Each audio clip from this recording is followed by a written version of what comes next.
Class 10 आज की video में हम बहुत ही इंपॉर्टेंट चैप्टर 6 ट्राइंगल के इंपॉर्टेंट एग्जांपल्स करने जा रहे हैं। तो देखिए स्टूडेंट, इसकी थ्योरम 6.1 बीपीटी और converse of BPT theorem number 6.2 दोनों ही बहुत इंपॉर्टेंट है, जिसको मैं इंट्रोडक्शन में समझा चुका हूँ। हम डायरेक्ट इंपॉर्टेंट एग्जाम्पल्स पे आते हैं। एग्जाम्पल 1 में देखिए, if a line intersect A B and A C of triangle A B C at D and E respectively and is parallel to B C, prove that A D upon A B equal to A E upon A C. एक तो ये example हो गया जो BPT को explain करता है, BPT कैसे अप्लाई करते हैं। तो देखिए स्टूडेंट, एग्जाम्पल 1 जिसमें कहा गया है कि D E parallel to B C है और हमको प्रूव करना है A D upon A B equal to A E upon A C. तो यहाँ हम बीपीटी यूज़ करेंगे, D parallel to B C given है, तो therefore this A D upon D B equal to A E upon E C. Reason क्या लिखेंगे? DE is parallel to BC. So using BPT. BPT basic proportionality theorem, Thales theorem क्या कहती है कि किसी triangle में लाइन इंटरसेक्ट करे इन दो साइड्स को और पैरेलल थर्ड के, तो रेशियोज इक्वल हो जाएंगे। अब यहाँ जो रेशियो है ये हमारा अलग है, AD अपॉन AB है, तो हम इसमें क्या करेंगे, इसको रिवर्स उल्टा कर देंगे।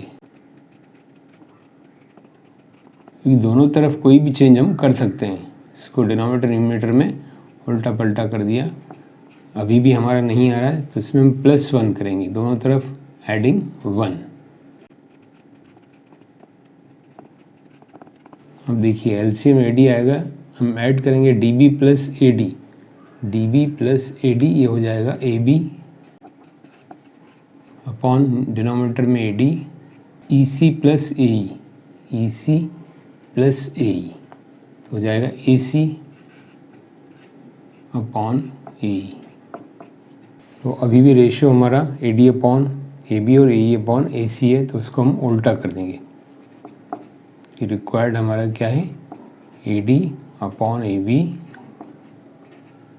Equal to AE upon AC। पहले हमने उल्टा किया क्योंकि ऊपर अपने को न्यूमरेटर में ये चाहिए था। अब हमको यहाँ पर AD upon AB AE upon AC चाहिए, इसको हमने रिवर्स कर दिया। This upon this is equal to this upon this, hence proved.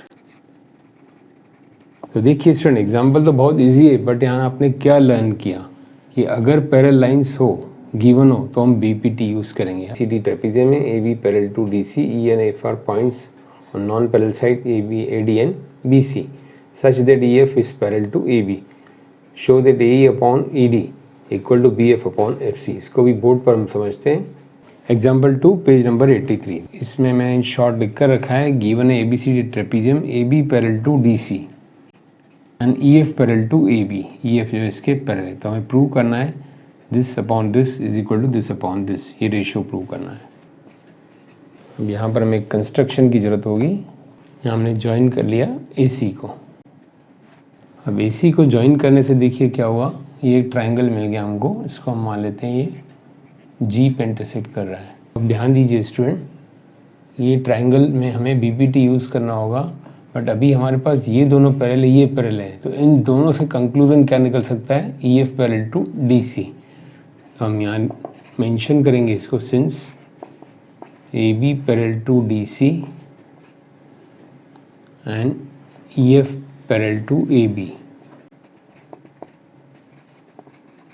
ये गिवन है, तो इससे रिजल्ट क्या निकलेगा, ये में इसमें कॉमन क्या है देखिए AB, तो EF पैरेलल टू DC, इन दोनों में कॉमन है AB, therefore EF parallel to DC। अब EF पैरेलल टू DC, तो we can write here this EG parallel to DC, क्योंकि पूरी लाइन पूरे की पैरेलल है, तो ये टुकड़ा, ये पार्ट भी इसके पैरेलल होगा।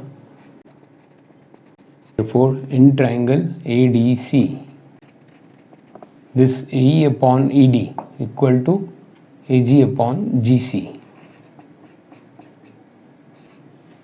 कैसे हुआ? Using BPT।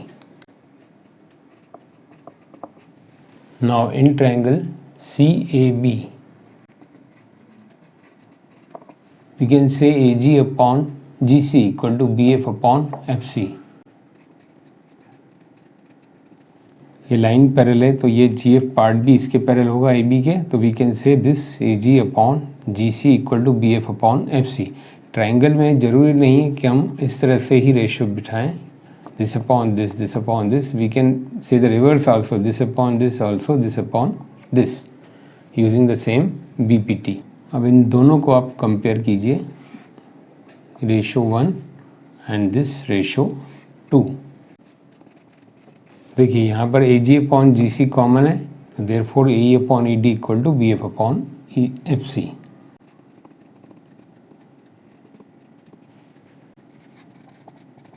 पेज नंबर 83 एक इम्पॉर्टेंट है, देखिए स्टूडेंट, इसमें कहा गया है कि इस फिगर में P S upon S Q is equal to P T upon T R है और P S T angle equal to P R Q है। ये P S T is equal to this P R Q. तो हमको show करना है कि P Q R S isosceles triangle है। तो आइए इसको भी हम बोर्ड पे समझते हैं। देखिए बिल्कुल ही सिंपल, ये जो रेशियो दिया है इसकी हेल्प से हम ये लाइन पैरेलल प्रूव कर सकते हैं। This upon this equal to this upon this is given.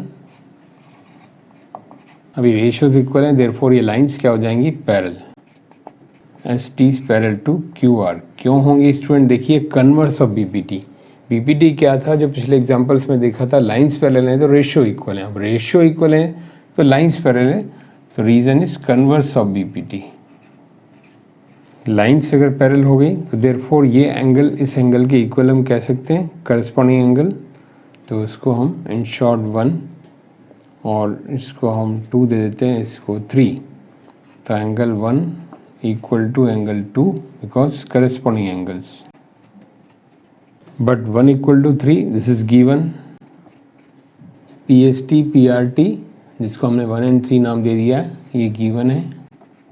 अब इससे समझना आसान रहेगा, यहाँ 1 कॉमन है, therefore 2 equal to 3। 2 equal to 3 means base angles equal, तो lines equal, PQ equal to PR। PQR is isosceles triangle। PQR isosceles triangle हो गया, हेंस प्रूव्ड। तो देखिए स्टूडेंट, पेज नंबर 91 पे एग्जांपल 5, ये भी इम्पॉर्टेंट है। अब यहाँ हमें एंगल P फाइंड आउट करना है, इसको मैं क्वेश्चन मार्क कर देता हूँ। ये P हमें फाइंड आउट करना है। अब यहाँ आप देख सकते हैं कि साइड्स प्रोपोर्शनल तो हैं बट ये करस्पॉन्डिंग नहीं है। 3.8 और ये आपस में प्रोपोर्शनल है, बट ये लेफ्ट में है तो वो राइट में है, ये राइट में है तो लेफ्ट में। हमें किसी एक ट्राइंगल को रिवर्स करके रखना होगा। देखिए इस ट्रायंगल को मैं ऐसे इस तरफ करके रख रहा हूँ, ये ए वहीं रहेगा, ये बी और सी इंटरचेंज हो जाएंगे, सी एंड बी। तो बी इस तरफ आ गया तो दिस इज 60 डिग्री और ये एज इट इज़ रहेगा 80 डिग्री और यहाँ 3.8 इस तरफ हो जाएगा एंड 3√3 इस तरफ आ जाएगा। अब देखिए इन दोनों को हमको कंपेयर करना है, ध्यान दीजिए इन दोनों ट्रायंगल में। अब 6√3 ये भी लेफ्ट में, ये भी लेफ्ट में, 3√3 7.6, ये इसका डबल है, ये भी लेफ्ट में, ये तो वही कांस्टेंट है। तो अब ट्रायंगल्स को कह सकते हैं हम सिमिलर है बाय एसएसएस, साइड प्रोपोर्शनल हो गई। अब हम यहाँ पर ए बी सी ना बोल के एसीबी ट्रायंगल कहेंगे इसको। इनको हम डिवाइड करें, देखिए तो 2 आ रहा है, RP upon AC equal to this PQ upon BC and RQ upon AB. So triangle RPQ is similar to triangle ACB by SSS similarity criterion। तो यहाँ जो एंगल होगा वो इसके बराबर हो जाएगा और यहाँ एंगल क्या होगा, बाय एंगल सम प्रॉपर्टी देखिए 60 + 80 180, तो C एंगल हो जाएगा 180 - 60 + 80 यानी कि 40 degree. Therefore angle P equal to angle C that is 40 degree. So P की वैल्यू आ गई 40 degree. This is our answer. तो यहाँ आपको ध्यान रखना है स्टूडेंट, यहाँ सिमिलरिटी क्राइटेरियन जब भी अप्लाई करेंगे, ऐसे न्यूमेरिकल क्वेश्चन हो तो पहले ऑर्डर देखना चाहिए कि ऑर्डर प्रॉपर है कि नहीं है। ऑर्डर नहीं है तो हमने क्या किया, इसको पहले प्रॉपर ऑर्डर में पुट किया, देन कंपेयर करके ये निकाला।